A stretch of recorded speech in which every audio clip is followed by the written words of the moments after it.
promoção, ela deveria ser o principal, né? Dentro das ações que devem ser priorizadas, né, e executadas dentro da saúde como um todo.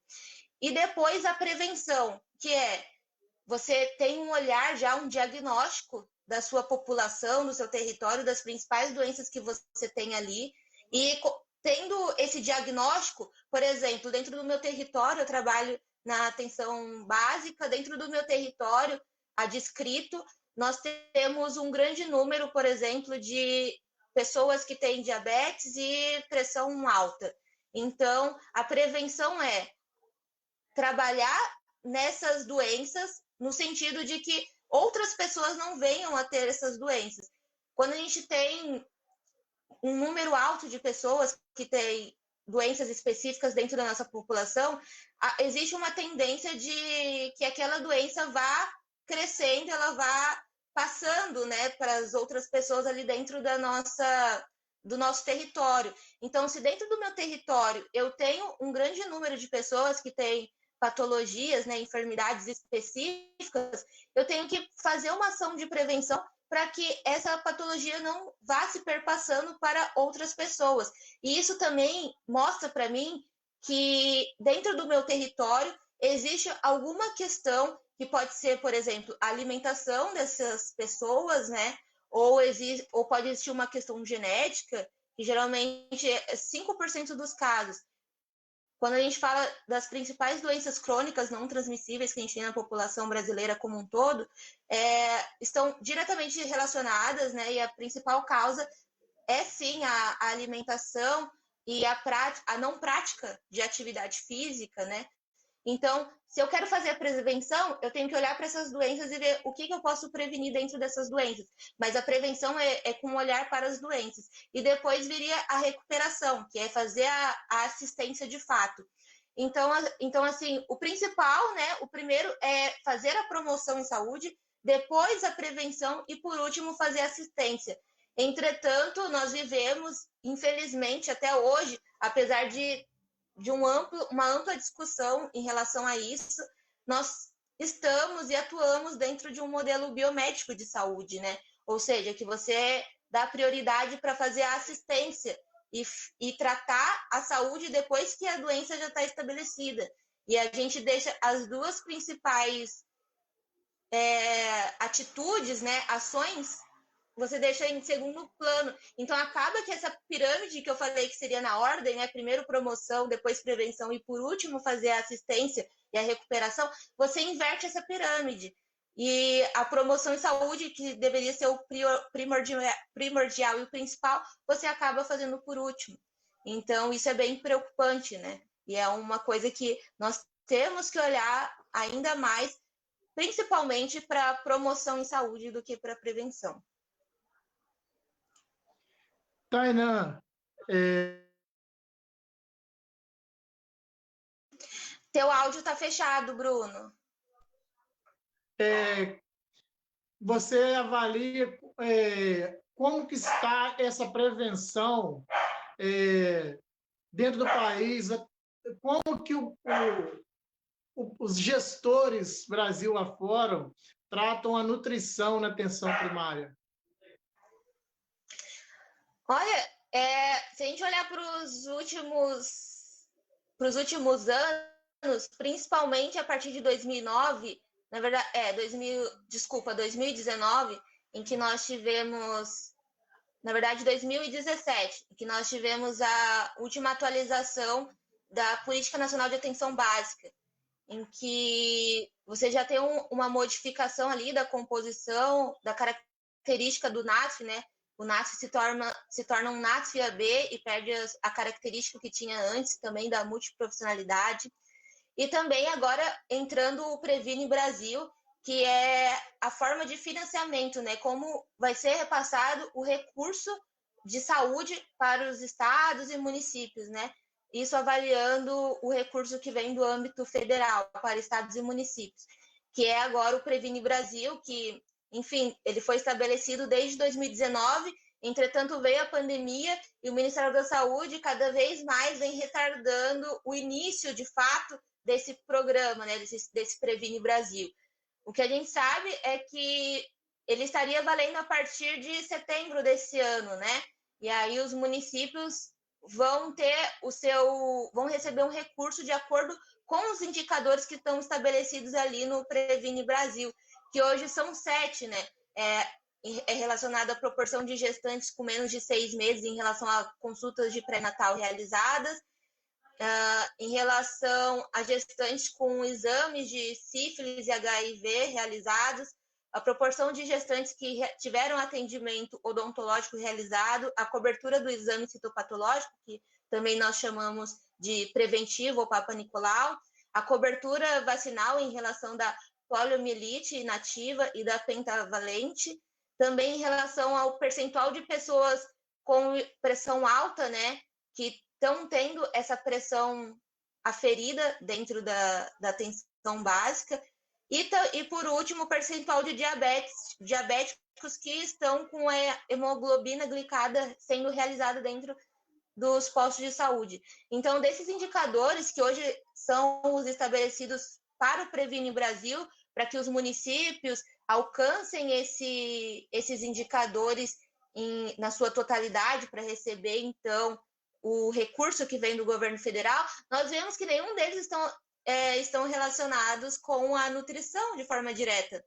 Então, olhando nos últimos anos, a nutrição ela tem ficado cada vez mais para escanteio.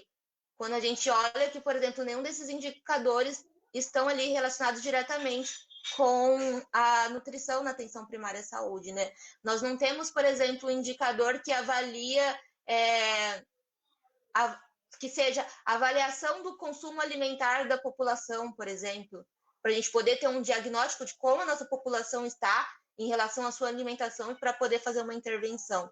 Então, quando nós olhamos nos últimos anos, a nutrição tem sido colocada de lado, principalmente hoje que o NASF também, ele existe, né? Ele é o NASF-AB, mas ele não recebe mais recurso do governo federal. Antes, o NASF, ele havia um repasse para os municípios que tinham essa equipe, né, de profissionais, de multiprofissionais que atuam na saúde da família, e vinha um recurso do governo federal para os municípios, para eles terem essas equipes multiprofissionais. E hoje não. O município pode ter a sua equipe multiprofissional, que tenha o fisioterapeuta, o nutricionista, o terapeuta ocupacional, o psicólogo e etc. Mas esse profissional ele vai ter que ser pago com a verba do município.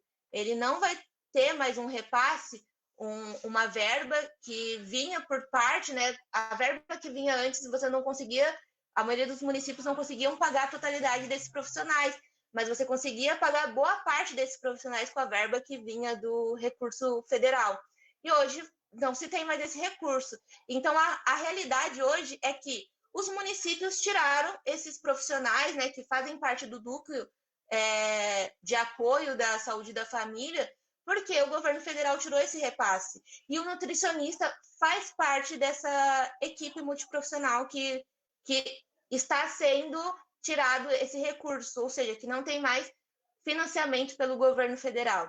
Então, isso também é muito preocupante. A nutrição, assim como as outras questões que estão relacionadas diretamente com esses profissionais dessa equipe multiprofissional de apoio, vão ficar defasadas, vão ficar em uma situação ainda mais precária, porque a situação antes, quando já se tinha esses profissionais, só que não se tinha esses profissionais em uma quantidade adequada para você fazer um apoio, dar uma assistência à população, então o que era ruim agora vai ficar ainda pior, porque nós não teremos mais esses profissionais. Então isso é bem preocupante, Bruno. O BA permaneceu com seus profissionais. Nós tínhamos 2 equipes de NASP, né, mantidas com os recursos vindo da transferência do Ministério para manutenção das equipes. Com essa reforma da Política Nacional de Atenção Primária, cortou-se o recurso dos NASPs, mas o BA decidiu em permanecer com as suas equipes funcionando, mantendo com recurso próprio. e já está em fase final de elaboração do Previne Brasil para as metas, para começar, né, de vez a funcionamento do Previne Brasil, que, como você disse, agora é obrigatório os cumprimentos de metas.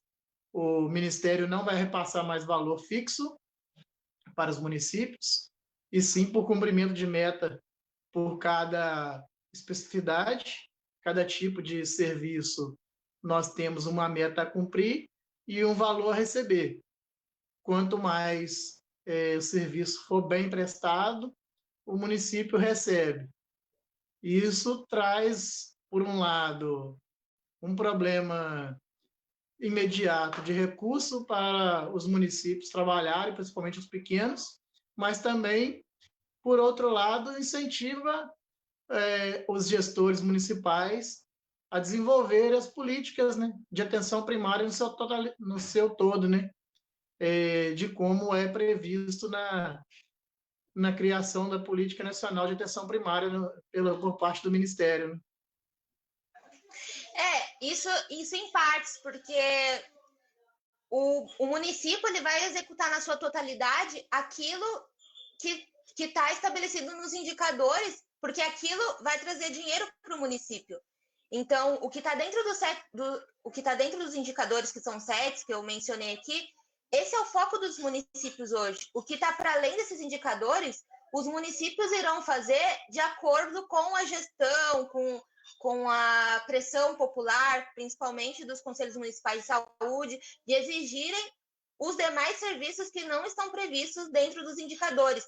O que acontece, e esse é um grande problema dentro do Previne Brasil, é esse olhar direcionado para onde o município vai ganhar recurso. E faz total sentido para o município. Para que eu vou focar, por exemplo, em nutrição, se nutrição não vai me trazer verba? Nutrição não faz parte dos indicadores. Eu vou focar naquilo que eu tenho que alcançar como meta para eu receber recurso. Então, o olhar do município vai ficar muito voltado para aquilo que está relacionado nos indicadores. O que não está, a gente vai ficar muito na mão da gestão, de fazer ou não fazer. E aí entra a importância do controle social, né, da participação social, de fazer a pressão para que esses demais serviços que não estão contemplados dentro dos indicadores sejam executados, né? E além disso, o Previne Brasil ele tem um olhar muito quantitativo, sendo que nós trabalhamos na atenção básica. Atualmente eu trabalho na Secretaria Estadual de Saúde do Rio Grande do Sul, né, como residente. Não estou atuando na ponta, mas nós temos contato direto com os municípios. E eu já trabalhei também na atenção básica, né? Eu fiz residência em Alfenas, trabalhei por 2 anos na atenção básica, e a gente sabe da necessidade e importância de se ter determinados profissionais para você executar determinadas tarefas. Por exemplo, a questão da alimentação, se você não tem um nutricionista, nenhum outro profissional vai fazer essa parte de nutrição. Até porque algumas questões são privativas do nutricionista, nenhum outro profissional pode fazer. E aí, se você olha para o enfermeiro ou o dentista, enfim, um outro profissional da equipe mínima, esses profissionais também estão saturados, porque eles têm diversas atividades. E uma delas, inclusive, é garantir o lançamento desses dados para que o município receba recursos. Então, você fica num sistema totalmente quantitativo. A avaliação do atendimento ela não é contabilizada dentro do Previne Brasil. Então, assim, existem vários problemas dentro do Previne Brasil. Eu, particularmente, acho que hoje tem mais problemas do que soluções, sabe?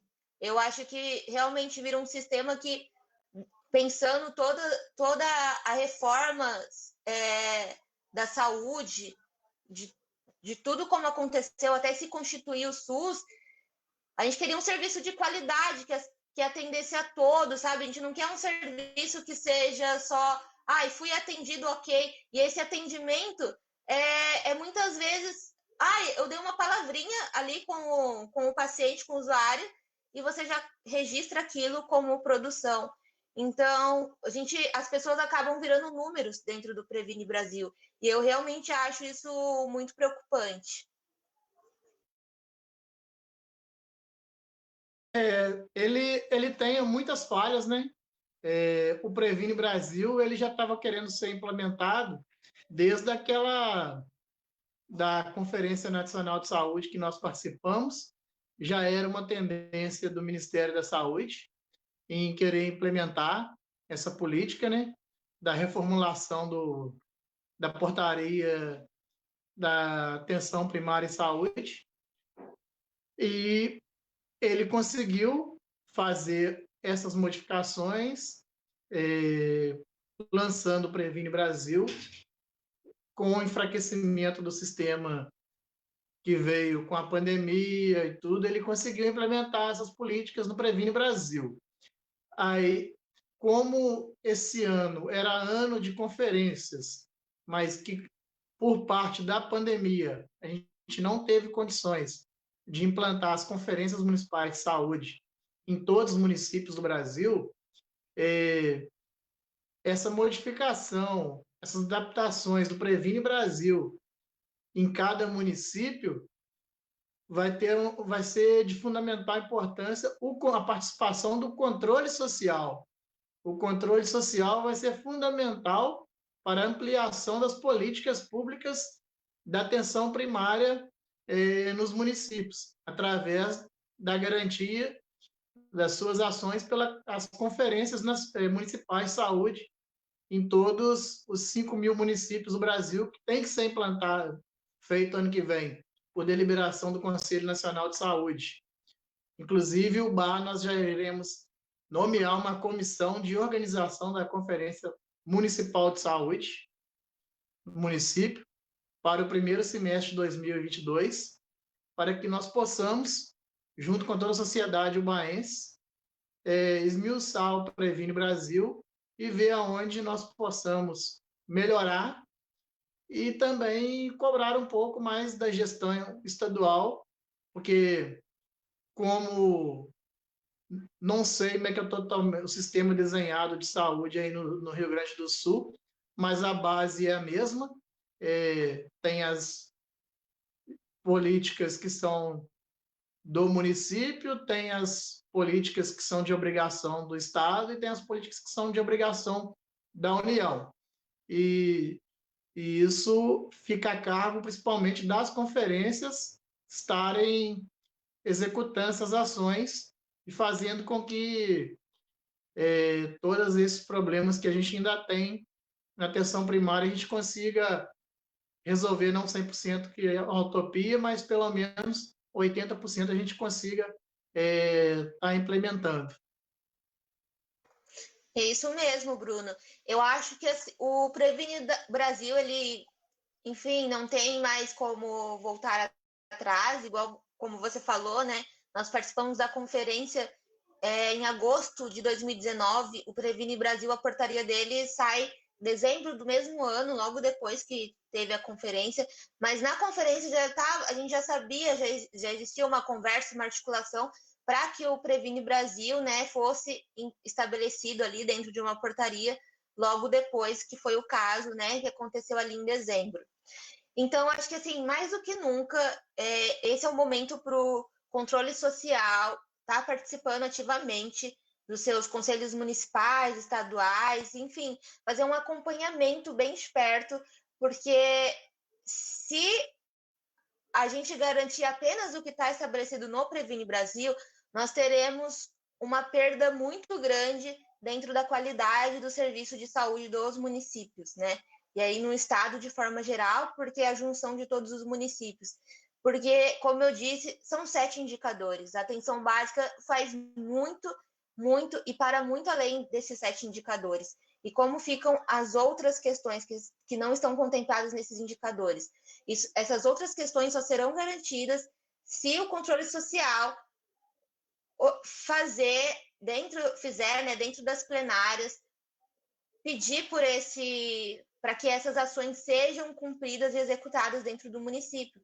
Se o controle social não fizer isso, o município vai fazer apenas aquilo que dá dinheiro para o município e não aquilo que, de fato, garante a saúde, uma saúde adequada para a sua população.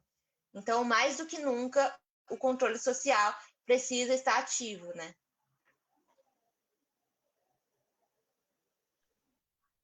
Controle social é fundamental, né, Tainá, nas políticas públicas de saúde.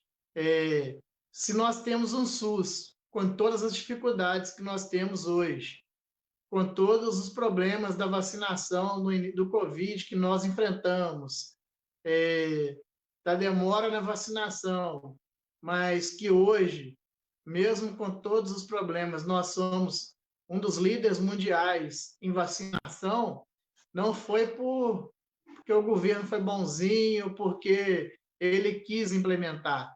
Foi porque a sociedade se mobilizou através das suas entidades, com cadeiras nos conselhos municipais, nos conselhos estaduais, no Conselho Nacional, que comprou uma briga ferrenha com o Ministério da Saúde, buscando a intervenção do Supremo, a intervenção do Congresso, para que hoje nós possamos falar, no caso de Ubá está com 70% da população de 12 anos para cima, 12 anos ou mais, 70% imunizado contra a Covid-19 e vários outros municípios Brasil afora e Minas Gerais e outros estados já está chegando nessa meta.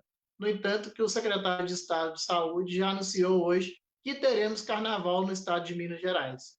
Isso mostra que nós, com todos os problemas, com todos os desafios, o SUS foi mais forte que todos os movimentos anti-vacina e conseguimos chegar à nossa meta inicial de 70% da população com 2 doses e temos a previsão de chegar até depois do carnaval com 70% da população com 2 doses, com 3 doses.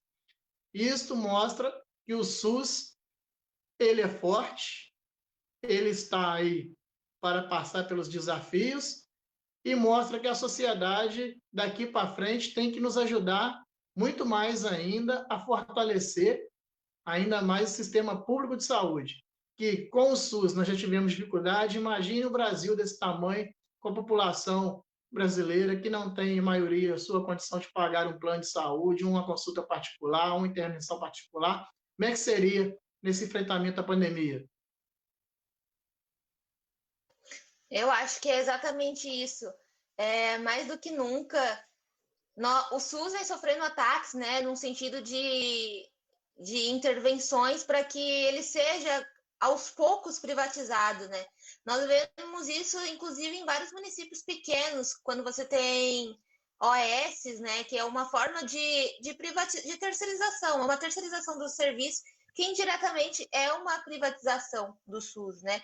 Então, nós vemos municípios pequenos que já estão com essas OS, que são organizações sociais, que se dizem sem fins lucrativos, mas nós sabemos bem como funciona no final.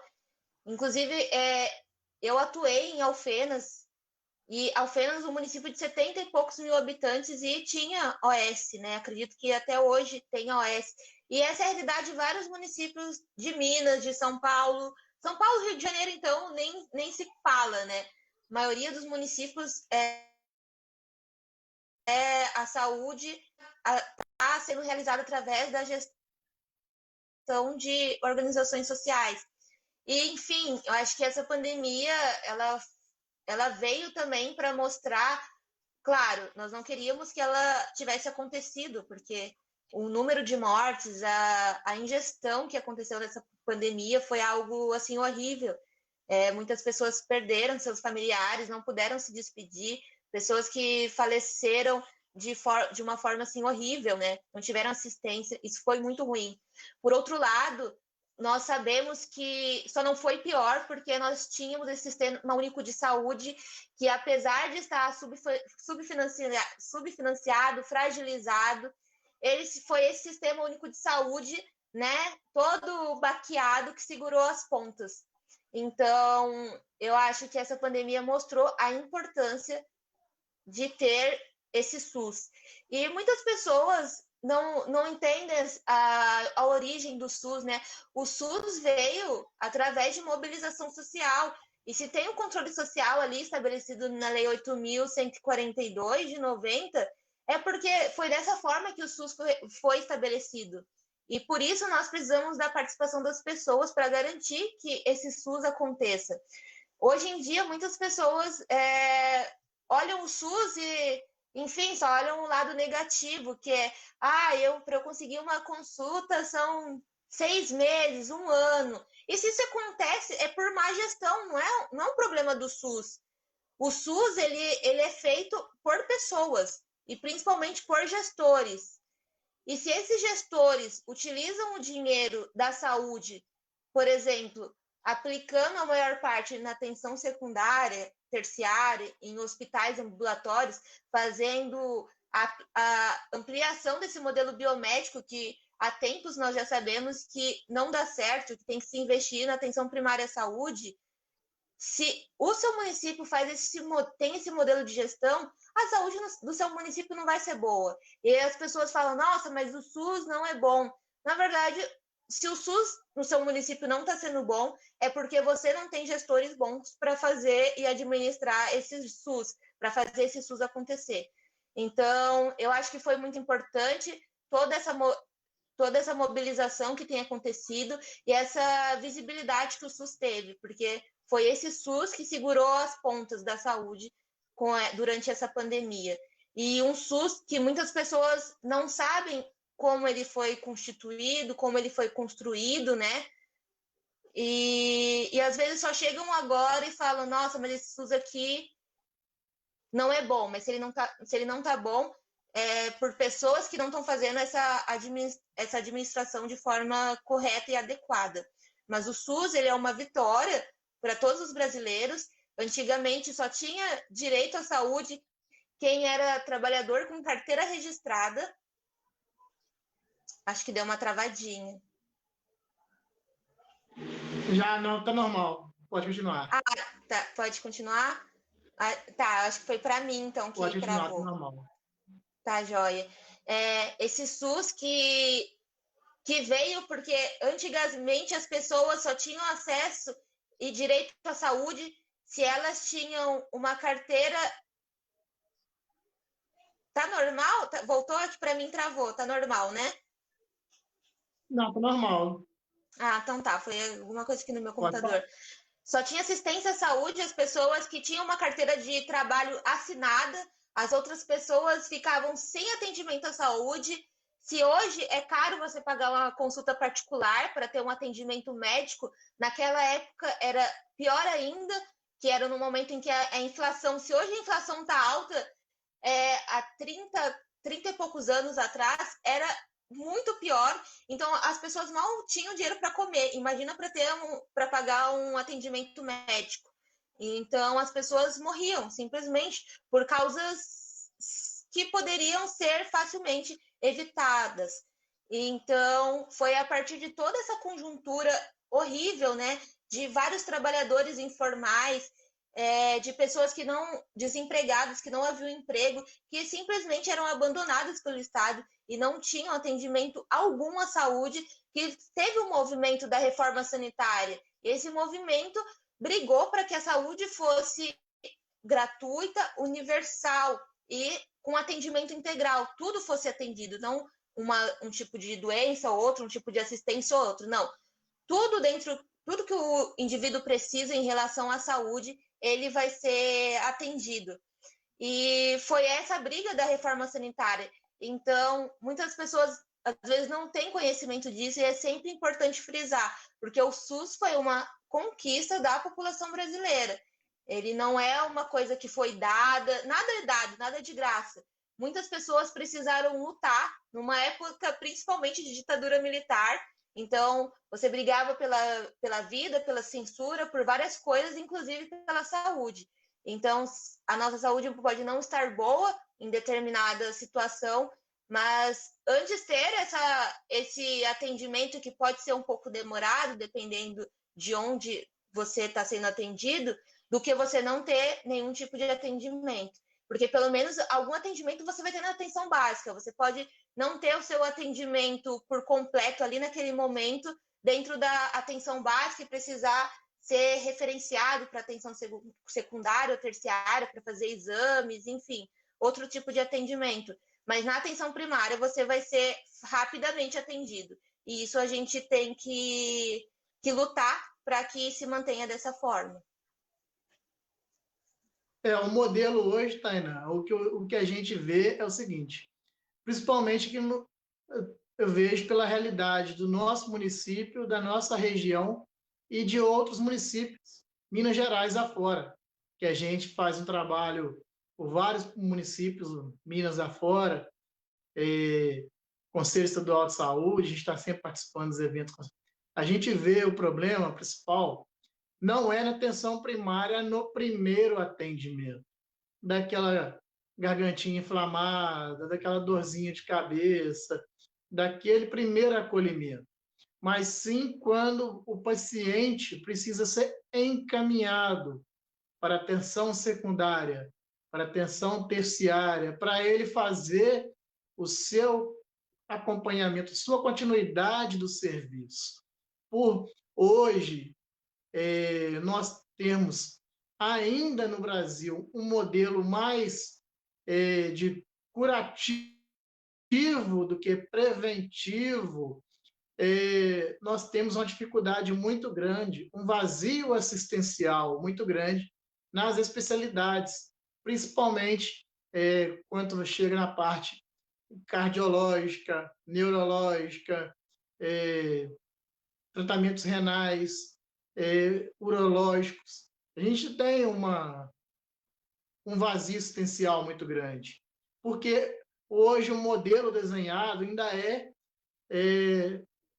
do curativo pelo os serviços de grande monta, de grande vulto, que dá muito dinheiro para os prestadores de serviço, e não para a prevenção. É muito mais fácil você trabalhar a prevenção à diabetes, prevenção à hipertensão arterial e outras doenças preveníveis do que depois você trabalhar com o tratamento do CA, com o tratamento da hipertensão, da diabetes, que é muito mais caro e muito mais demorado, porque hoje nós temos uma população brasileira muito doente. O nosso histórico hoje no Brasil é de uma população muito doente, vários problemas cardíacos, problemas de diabetes, tudo aumenta os serviços cardiológicos, a procura pelos serviços de cirurgias cardíacas, de tratamentos renais. E é muito mais caro hoje, o Ministério paga muito caro, tanto no procedimento de hemodiálise para o paciente custa muito caro para o governo. No entanto, que a cada 100 pacientes que nós temos no serviço de hemodiálise, não chega a 5 que são de planos e privados. 95 são da rede pública, são custeados pelo Ministério da Saúde, pelo governo federal, pelo SUS, por ser um serviço caro, um serviço de oncologia, um tratamento, uma quimio, uma cirurgia, é muito caro. Quase ninguém consegue bancar, quase ninguém tem recursos para manter um serviço. Depende dos CACONs, dos hospitais credenciados ao sistema. Aí o Ministério paga um recurso muito caro para o tratamento de saúde de câncer e de outras doenças, transplantes renais, o paciente fica muito tempo na fila para fazer um transplante fica muito caro para o governo, para o SUS, né, para o Sistema Único, que o SUS, quem banca ele somos nós, com os nossos impostos, mas se a gente invertesse o modelo, trabalhasse mais na prevenção, nós teríamos mais recursos e daria uma qualidade de vida muito melhor à população brasileira. Com certeza, Bruno.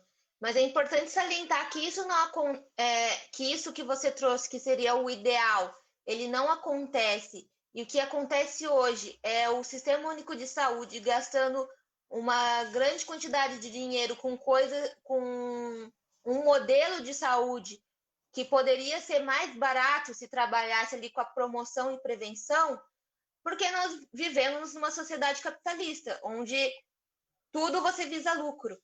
E essas empresas ganham muito com o adoecimento das pessoas.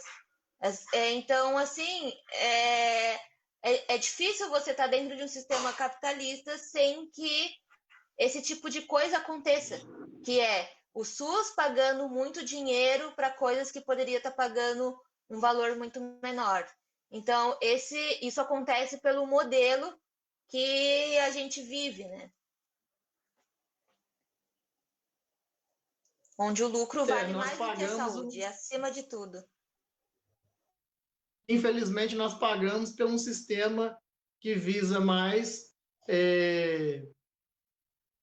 o lucro do que a prevenção, porque esses serviços são de empresas, são de pessoas ligadas ao governo, ligadas a políticos, ligados a grandes empresas, a grandes laboratórios que fornecem os insumos para o tratamento. Infelizmente, essa política do ganho dos laboratórios, dos prestadores, traz um desgaste, uma inversão de modelo de saúde em nosso país. E nós vimos isso na pandemia, estamos assistindo ainda, porque quais os países que já estão mesmo vacinados, na sua grande maioria, na sua população? Aquelas pessoas que quiseram vacinar já estão vacinadas. São os países da Europa, os Estados Unidos, os países da América Latina que têm interesse do capital estrangeiro, das grandes empresas multinacionais americanas, europeias, do continente asiático. Esses países já estão com a sua maioria da população vacinada, porque tem interesses do capital estrangeiro em explorar aqui a América Latina e outros países, e não tem interesse em explorar o continente africano. O continente africano não tem nem 20% da população vacinada até hoje contra a Covid, porque não traz benefícios nenhum em troca para os grandes capitais. Mas no Brasil tem muitas multinacionais europeias, americanas, da parte da Ásia, em outros países da América Latina também. Por isso, esse grande interesse de vacinar os principais países da América Latina, dos Estados Unidos, Canadá, França, Portugal, para que a vida econômica volte. Se a pandemia tivesse ficado simplesmente no continente africano, até hoje não teríamos nem vacina, porque os países detentores do maior capital econômico não teriam jogado rios de dinheiro, bilhões de dólares, para que os grandes laboratórios mundiais, até os laboratórios nossos mesmo aqui, da América Latina, do Brasil, tivesse condições de botar os seus cientistas, que são de primeiro mundo, mas que não têm a condição de trabalhar no dia a dia, por falta de estrutura dos governos, de dar uma condição boa deles trabalharem, não ter grandes empresas financiando esses estudos, nós não estaríamos ainda saindo dessa pandemia, nós não teríamos vacina ainda. Essa, infelizmente, é a realidade. Exatamente. Você falou tudo, eu acho que é exatamente isso. Tanto que o continente africano tem uma baixa cobertura vacinal para a Covid-19, né? Então, isso está totalmente relacionado. E por isso a Organização Mundial da Saúde também foi contra a terceira dose, porque nós temos lugares em que nem a primeira dose foi dada. Quando a gente olha para o continente africano, vários países a população não deram ainda a primeira dose para a população. E aí, em outros países, você tem a população tomando a terceira dose. Então, a gente fala tanto dentro do SUS, né? Mas, claro, isso é dentro do Brasil, de equidade, a gente tem que pensar em dar acesso a essas outras pessoas que estão em países em que o capital gira de uma forma muito menor e que não estão tendo acesso a essas vacinas, para que elas tenham acesso a essas vacinas. E não países estarem tomando a terceira dose e outros nem a primeira dose foi dada, né? Então, isso é bem preocupante. E isso tudo acontece por esse sistema capitalista, onde se visa lucro, acima de tudo. Quem tem dinheiro tem tudo, né? Quem não tem fica jogado, né? Fica sem assistência. A aceleração do processo de enfrentamento à pandemia deu porque afetou as principais economias do mundo.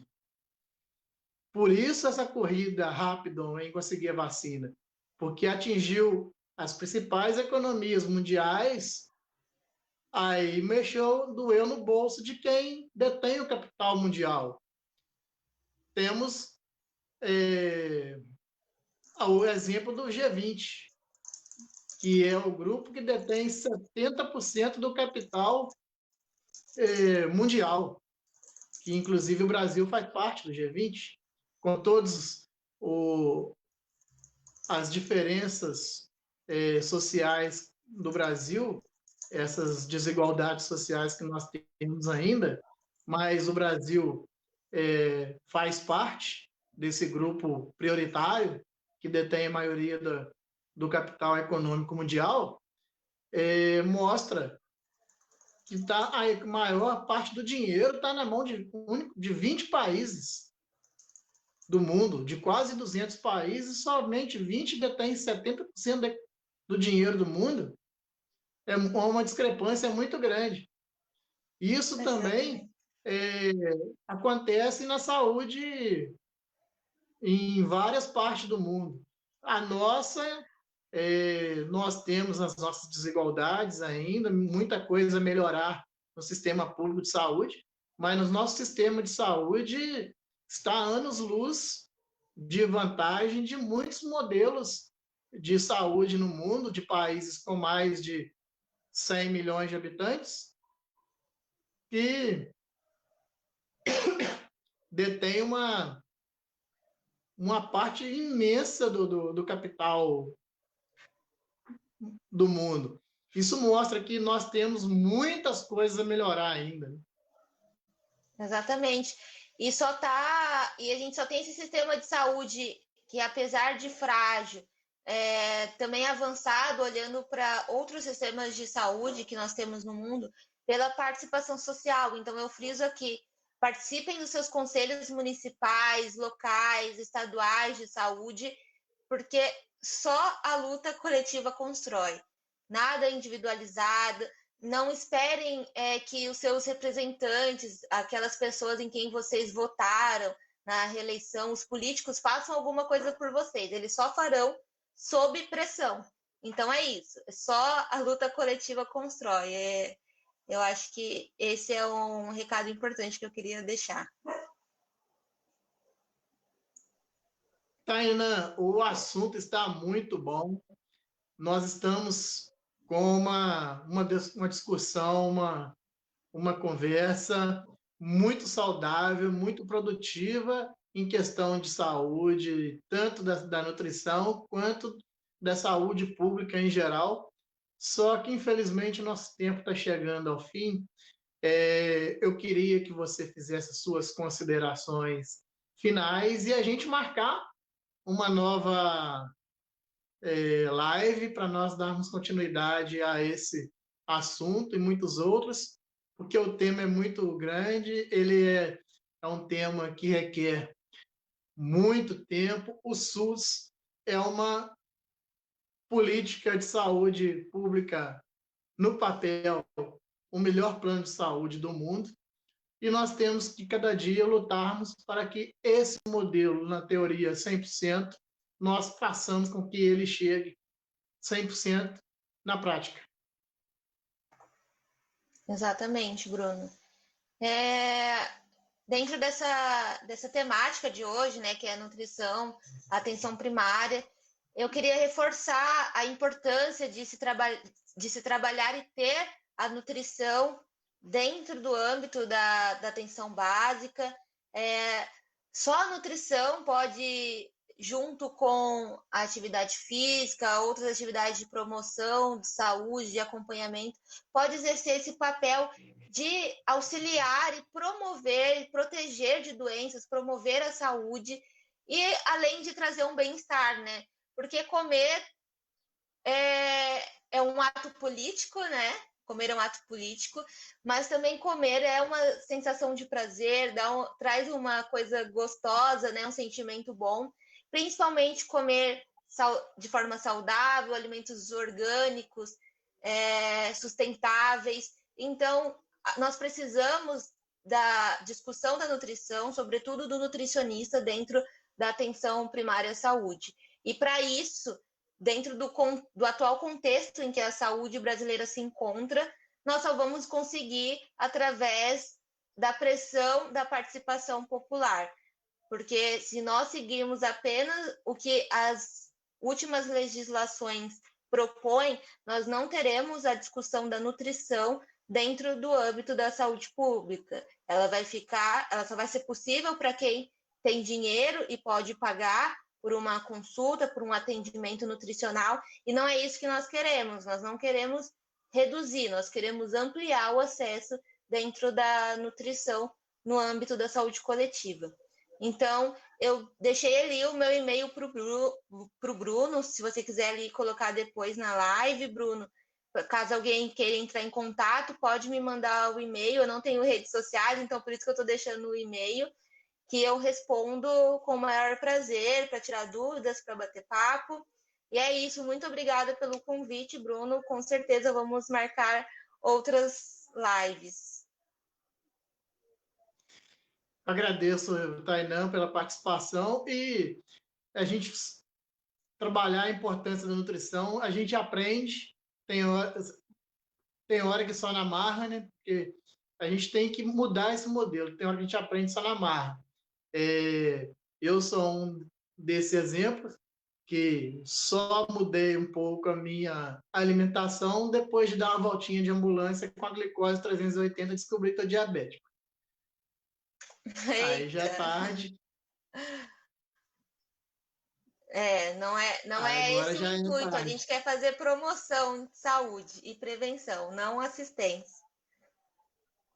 Então, nós temos que trabalhar um pouco mais essa prevenção para não ter uns casos igual esse meu, que só aprender depois na marra de dar um passeio de ambulância, né? No susto. Exatamente. Vamos agradecendo mais uma vez a Tainã pela participação. A gente vai encerrando aqui, Genito, o nosso Momento Saúde de hoje. E a gente volta na próxima segunda-feira, às 20h15. Hoje, excepcionalmente, foi às 19h30. Por compromissos, a Tainã ela pediu para que fosse um pouquinho mais cedo. A gente atendeu para a gente poder fazer um trabalho mais aprofundado, mais bem feito, que ela tem muita coisa a colaborar, a debater, a passar para a sociedade sobre a nutrição e a atenção primária em geral. A gente vai ficando por aqui e até a próxima oportunidade.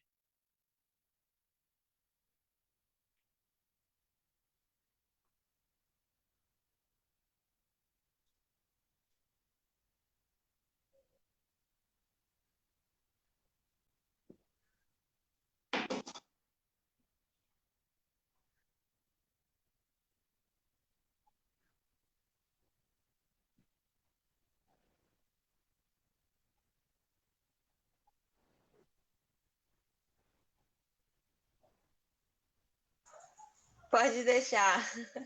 Eu volto.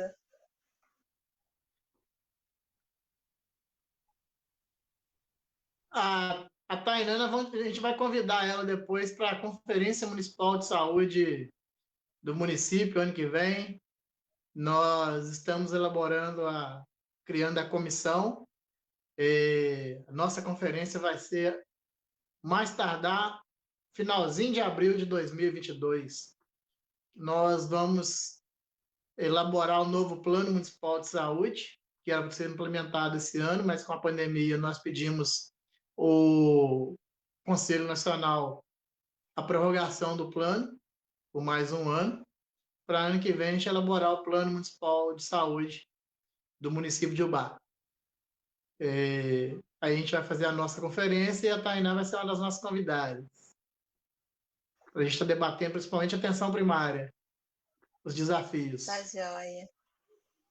Tá joia, já tá anotado aqui. Aí a gente agradece, Tainá, mais uma vez aí sua participação. Obrigada, eu que agradeço o convite, pessoal.